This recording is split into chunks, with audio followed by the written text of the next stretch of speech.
All right, you may have experienced a leaky or a weeping pinion seal in your Grenadier.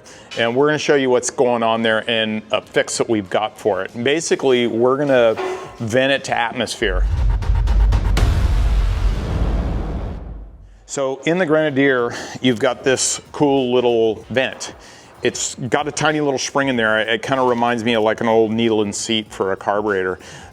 Basically, it holds approximately anywhere from 3.5 to maybe 5.5 pounds.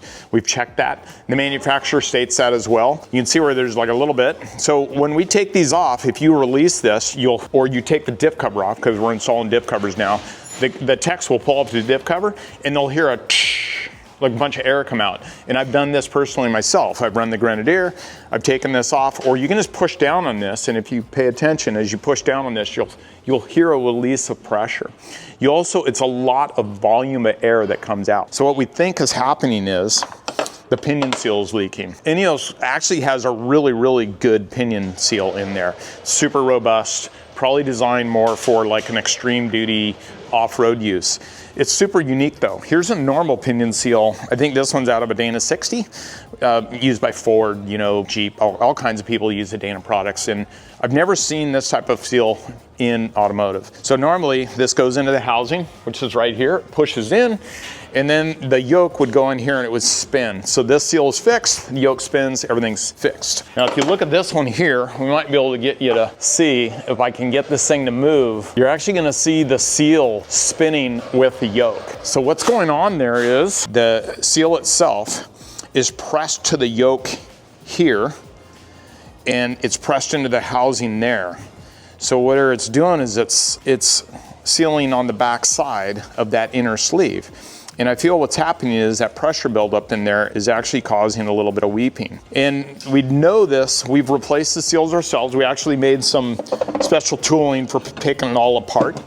And we've done this here, and you've got to reset your preload. Honestly, you should have the dealer do that for you, okay? The dealer, if it's covered under warranty, just have the dealer do it for you. And then after you're done, remove this and put in our breather kit. The breather kit will allow it to go to atmosphere. It'll reduce any type of pressure buildup in there. And what we do is we run vent lines and they go up into the engine compartment. We'll show you that kit here in a little bit. Basically, it's a pretty simple fix.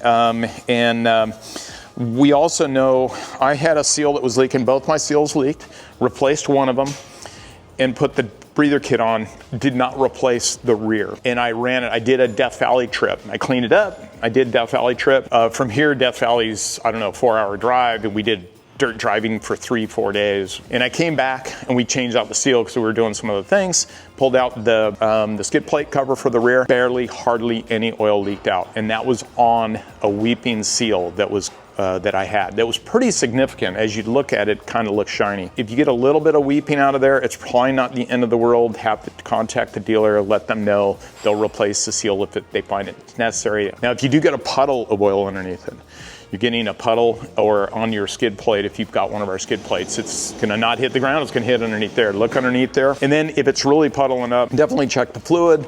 Unfortunately, the fluid I think is like this much below the diff cover inspection hole. So just stick your finger in there and make sure you have diff fluid. It would take a lot of oil to come out of this. It'd make a big mess underneath for it to be a problem. So it's probably something you don't need to panic over, but do get it fixed. Have the dealer replace the seal, and then put our breather kit on there. If it's not leaking, you want to be proactive, I would recommend you put the diff breather kit on there. Real simple install.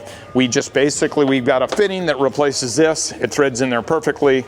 We got a plastic line that goes in there. In the instructions, we show you how to run the line down the frame. Up over here, pretty clean, goes up in the engine compartment. We'll drop this down and show you the engine compartment installation. Okay, so after you've run the lines underneath, zip tied everything up, you're gonna bring them up into here. We supply you with a bracket. It's gonna bolt into an existing bolt here, and it sneaks right here in front of this reservoir. And if you have the IO box, it'll sneak right behind it.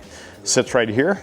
You get your 2 lines up in there, you're good to go. And you got your vents all the way up here. So now we're eliminating those little pressure valves, bringing our venting up to here. So we should be good, okay? So happy trails, everybody.